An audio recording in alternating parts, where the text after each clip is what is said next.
Estados Unidos, base militar Fort Knox. Aquí se almacena de forma oficial gran parte de las reservas de oro de Estados Unidos, así como de otros países y organizaciones de todo el mundo que les han confiado su oro. Pero son pocas las personas que han logrado entrar aquí, con decir que solo 2 presidentes de esta nación han pisado estas bodegas, Roosevelt y Truman. Pero saber qué fue lo que ellos vieron ya es una tarea imposible. En el mundo corre el rumor de que la cantidad de oro que se guarda aquí es mucho menor de lo que se dice tener registrado. El imperio del mal y los amos del mundo. Hola amigos amantes de hechos impactantes. Para la mayoría de nosotros, si es que no es para todos, el dinero es una parte importante de nuestras vidas. Necesitamos dinero para satisfacer nuestros gustos y necesidades diarios. Está claro que no todo se compra con dinero, pero seguro que estarás de acuerdo conmigo que muchos problemas se resolverían con mayor facilidad si tuviésemos 1 o 2 milloncitos de dólares de más. Pero hay muchas cosas que desconocemos del dinero y para variar, los que conocen todos los pormenores no se apresuran a revelarnos quiénes son los que dirigen las finanzas en todo el mundo. Por ejemplo, ¿cómo es que Estados Unidos puede imprimir billones o trillones de dólares de la nada? ¿Cómo los banqueros dominan nuestras vidas y en muchos casos de forma ilegal? ¿Quién mató a Kennedy? ¿Y cuál es la relación que hay entre su muerte y su rebeldía ante el sistema financiero de Estados Unidos? ¿A quién benefician las guerras? ¿Qué pasará cuando el dólar caiga de su trono? Hoy te voy a contar algunos datos realmente impactantes, con datos y hechos que te dejarán con la boca abierta. Quédate con nosotros.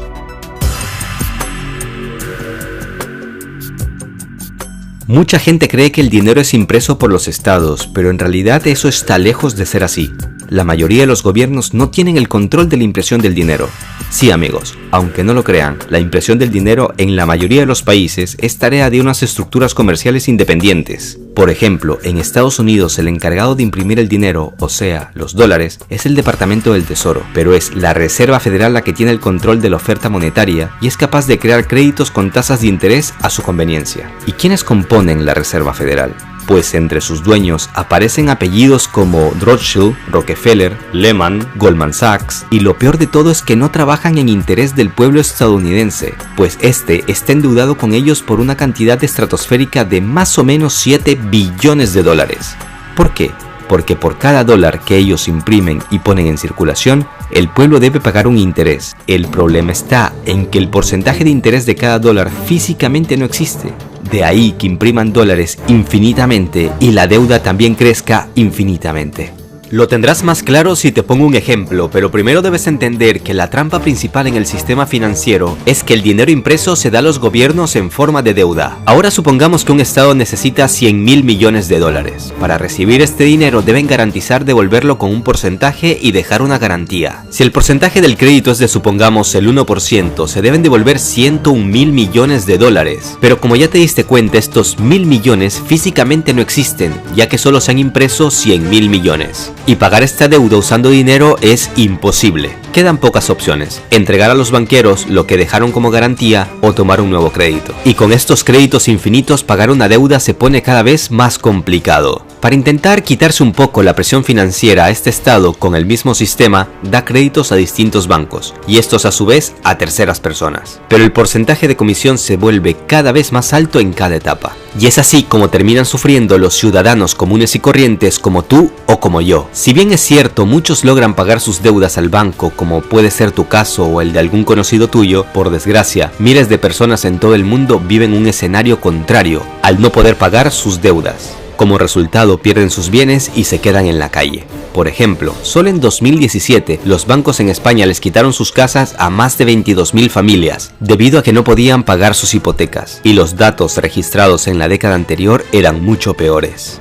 El sistema financiero está construido de tal manera que los más ricos, empezando por los banqueros, reciben su tajada a costillas de los más vulnerables, los cuales terminan siendo esclavos del sistema por míseros salarios que van a parar a los bancos para pagar sus créditos. Los bancos de todo el mundo tienen algo muy claro, es algo así como una regla no escrita. Les resulta más rentable que sus deudores no siempre puedan hacer sus pagos a tiempo, ya que deberán pagar un interés por demora, o mucho mejor si pasados los años no pueden pagar sus hipotecas, ya que se quedarían con sus casas. A estas alturas estoy completamente convencido de que todo se pudo haber hecho de otra manera. Pero espérate, no te vayas, que ahora mismo te doy detalles impactantes del macabro pacto de los banqueros.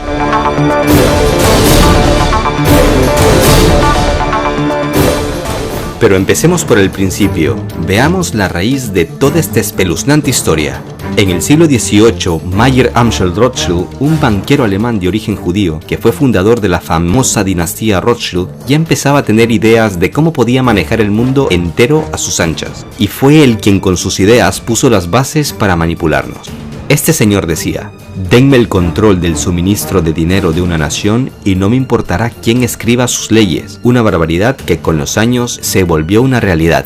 Los banqueros de Estados Unidos tenían claro que debían crear una estructura o un banco privado que imprimiera dinero para luego darle al gobierno como préstamo con un porcentaje de interés, o sea, a crédito. Ahora debemos ubicarnos a inicios del siglo XX, el cual estuvo marcado por una sucesión de pánicos financieros, y el peor ocurrió luego del terremoto de San Francisco en 1906. En 1907, en medio de un pánico que había puesto al borde del colapso al sistema financiero de Estados Unidos, John Morgan, sí, el fundador de una de las empresas financieras más influyentes del mundo, la JP Morgan, convocó a los 120 mayores financieros de Nueva York en la biblioteca de su mansión.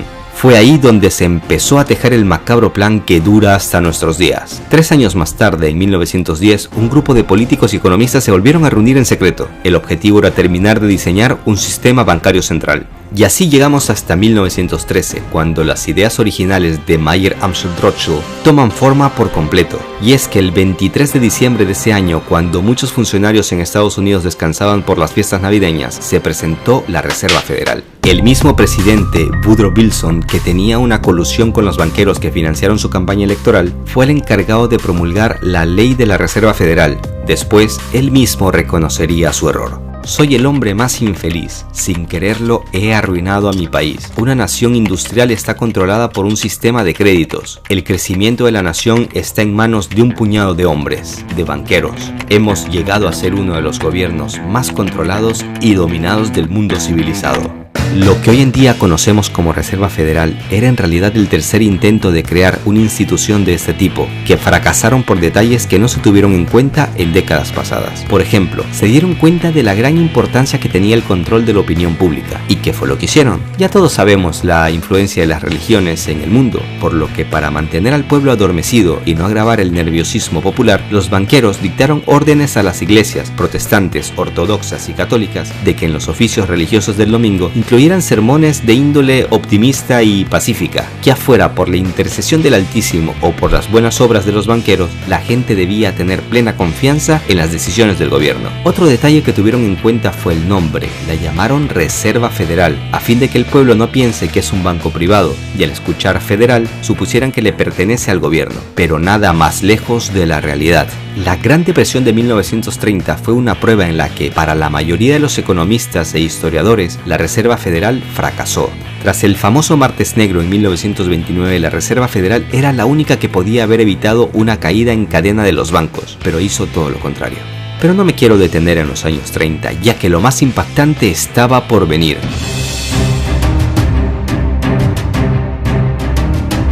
En 1944, mientras el mundo era un caos y se llevaban a cabo las últimas sangrientas batallas de la Segunda Guerra Mundial, Estados Unidos surgía como la economía más fuerte del mundo. Los Estados Unidos no estaban sufriendo las destrucciones de la Segunda Guerra Mundial, tenían una industria manufacturera poderosa y sus arcas se enriquecían vendiendo armas y prestando dinero a los combatientes aliados. Al ser la mayor potencia mundial y una de las pocas naciones poco afectadas por la guerra, estaba en posición de ganar más que cualquier otro país con la liberalización del comercio mundial.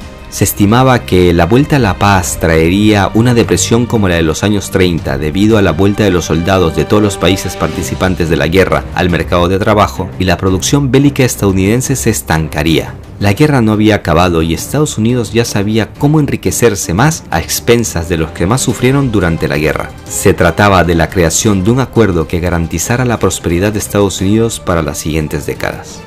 Fue así como a mediados de 1944, cuando la Segunda Guerra Mundial no había acabado, se reunieron unos 730 delegados de 44 países en territorio estadounidense, en concreto en Bretton Woods, a fin de definir el futuro financiero del mundo. No en vano, las resoluciones monetarias que se firmaron ahí se conocen mundialmente como Acuerdos de Bretton Woods. La historia de este acuerdo es bastante interesante y muestra la astucia de Estados Unidos. No te vayas, que si aún no te he sorprendido, ahora sí que lo lograré. La mayoría de los participantes de esta conferencia eran países que todavía eran colonias europeas y cuyos representantes no velaban por los intereses de sus pueblos. También participaban países latinoamericanos cuyos gobernantes cumplían lo que desde Washington se les dictaba. Por otro lado, los países aliados de la Unión Soviética que participaron no ratificaron luego los acuerdos, ya que era un notable y descarado acuerdo a beneficio de Estados Unidos. Para que te hagas una idea, en los acuerdos se decidió la creación del Banco Mundial y del Fondo Monetario Internacional, usando el dólar estadounidense como moneda de referencia internacional. También se adoptó un patrón oro, en el que Estados Unidos debía mantener el precio del oro en $35 por onza, y se concedió la facultad de cambiar dólares por oro a ese precio sin restricciones ni limitaciones. Al mantenerse fijo el precio de una moneda, el dólar, los demás países deberían fijar el precio de sus monedas con relación a esta. Bravo gringos, jugada maestra. Sucia pero maestra. Gracias a los acuerdos de Bretton Woods, el dólar ganó su estatus de moneda mundial y por eso, desde entonces, en casi todos los intercambios monetarios de importaciones y exportaciones a nivel mundial se usa el dólar. ¿Y quién sale ganando? La Reserva Federal, por supuesto. Pero eso no es todo, amigos, ya que Estados Unidos estaba a punto de traicionar a todo el mundo con una decisión atroz. ¿Quieres saber de qué se trata? Pues allá vamos. Por cierto, en un video anterior contamos detalles del oro y el dólar que debes saber. Te dejo el enlace en la descripción de este video. Te aconsejo verlo. Como ya sabemos ahora, gracias a los acuerdos de Bretton Woods, el dólar estaba respaldado por oro desde 1944, pero en 1955 inicia la guerra de Vietnam y Estados Unidos imprimía y enviaba al exterior miles de millones de dólares para financiar esta guerra. Ya por los años 60 algunos empezaban a sospechar que la cantidad de dólares impresos en el mundo era muchísimo mayor que la cantidad de oro, es decir, que si todos los poseedores de dólares en el mundo empezaban a comprarle oro a Estados Unidos no hubiese podido cumplir con su promesa del acuerdo de 1944. Es por eso que en 1965 empieza el caos. Pero vayámonos unos años antes de todo esto. Francia fue el primer país que tomó un crédito del FMI en 1947. Su ejemplo lo siguieron otros países europeos. Como resultado, los países del viejo continente tenían en sus manos dólares con mucho peso en el mundo, pero sus propias monedas iban perdiendo su valor. La inflación y la subida en los precios en los siguientes años empezaron a ser el principal problema de los países europeos. Fue así como decidieron empezar a hacer más fuertes sus propias monedas. En los siguientes años se llevaron a cabo reformas monetarias en Bélgica, Austria, Francia, Holanda, Dinamarca, Noruega, Finlandia. Sus monedas empezaron a recuperarse y estos países empezaron a deshacerse de los billetes verdes impresos con los rostros de presidentes de Estados Unidos. Los líderes europeos se preguntaban, ¿y ahora qué hacer con estos dólares? Esta guerra contra el dólar empezó el 4 de febrero de 1965. En una reunión en Bélgica, el presidente de Francia, Charles de Gaulle, recordó a Estados Unidos sobre su promesa de poder cambiar dólares por oro con el precio fijado en 1944, $35 por onza. Estados Unidos, por su parte, y muy educadamente, le recordó que los socios de la OTAN no se comportan de esa manera, y Francia lo amenazó con salirse de la OTAN. En marzo de 1965 llega a Nueva York un barco con bandera francesa con una carga inusual. En su interior había 750 millones de dólares en billetes estadounidenses. Lo acompañaba un segundo barco con el mismo cargamento. Los franceses querían devolver 1.500 millones de dólares a Estados Unidos y recibir a cambio oro, tal como había quedado estipulado en el acuerdo de Bretton Woods. Semanas más tarde llegaban a Francia estos dos barcos cargados con cientos de toneladas de oro. Y esto era solo el comienzo. A finales de 1968 los franceses ya habían cambiado dólares por oro en una suma que superaba los 5.000 millones de dólares. No está de más decirles que, como era lógico de esperar, el ejemplo de Francia lo empezarían a seguir otros países como Alemania, Canadá o Japón. Como resultado, las reservas de Fort Knox, donde está depositado el oro de Estados Unidos, se contrajeron.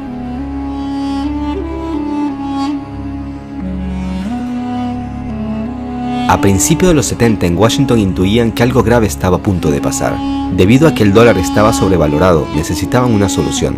En mayo de 1971 el presidente Nixon viaja a Arabia Saudita para convencer al rey, o mejor dicho para amenazarlo, de que ellos, junto con los países de la OPEP, negociaran el petróleo solo en dólares. Si los árabes aceptan, recibirán a cambio protección militar, entre otros favores. Si se niegan, se verían amenazados con una intervención inventando, claro, cualquier excusa en contra de Arabia Saudita.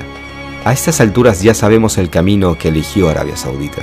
Entonces Nixon regresó a casa con un as bajo la manga, y en agosto de ese año, en 1971, Nixon anuncia al mundo que temporalmente abandonaba los tratados de Bretton Woods y que por lo tanto ya no se podría comprar oro con dólares. A raíz de esta decisión, por primera vez en la historia las divisas carecían de respaldo alguno.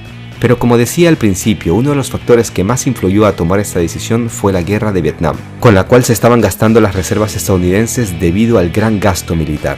Ello sumado al hecho de que muchas potencias mundiales como Francia empezaban a cambiar sus dólares por oro. Si bien el dólar ya no estaba respaldado por oro, el trato con Arabia Saudita le iba a dar cuantiosas ganancias hasta el día de hoy. No en vano, por esas fechas nació lo que hoy conocemos como petrodólar. ¿Por qué los banqueros de Estados Unidos resultaron ser los grandes ganadores? Porque desde 1913 se acogieron al monopolio de impresión de dinero y el gobierno se vio obligado a comprarles el dinero a ellos a crédito. Para que tengas una idea, te dejo un dato impactante. Con una moneda de 25 centavos de dólar, ellos ganan unos 22 centavos netos más el interés que les pagan, ya que fabricar una moneda de 25 centavos cuesta menos de 3 centavos de dólar. Ahora hazte una idea del valor real de un billete de 100 dólares. Esto es el negocio del siglo, o mejor dicho, el robo del siglo.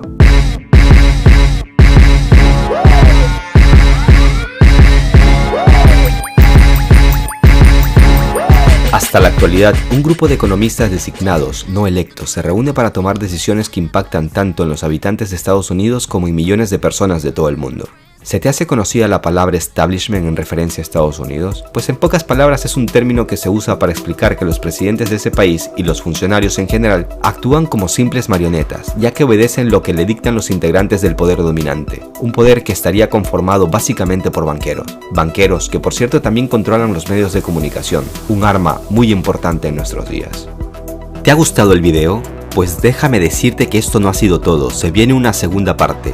Suscríbete al canal para que no te pierdas esta serie que he llamado El Imperio del Mal y los Amos del Mundo. En el siguiente video de esta serie te hablaré de unos hechos que seguramente desconoces. Kennedy será nuestro protagonista y además te haré unas recomendaciones que seguro te servirán para toda tu vida. El mundo empieza a cambiar muy rápidamente y hay que estar preparados. Venezuela ha excluido el dólar de su sistema cambiario. Rusia y China ya han empezado a dejar a un lado a esta moneda. ¿Quién más se sumará? ¿Irán? ¿Siria? ¿La India? ¿Brasil? ¿México? ¿Quizás todos los países de la OPEP? Estados Unidos empieza a tener asperezas con Arabia Saudita. Eso seguramente se debe a que los árabes ya no cumplen el papel que sí cumplieron en los 70, me refiero a los petrodólares. Por otro lado, Tesla empieza a ganar terreno con sus autos eléctricos y las petroleras empezarán a perder mucho si la gasolina ya no es el alimento principal de los autos. ¿Qué otros avances se vienen? ¿Cuál es el plan de Estados Unidos si el dólar pierde su estatus mundial? ¿Acaso estarán tramando una guerra? Estos solo son algunos de los puntos de los que hablaremos en el siguiente video. Dale like y déjame tus comentarios. Tu opinión me interesa. Puedes complementar el video con otra información relevante si lo deseas. Un abrazo a todos. Hasta la próxima.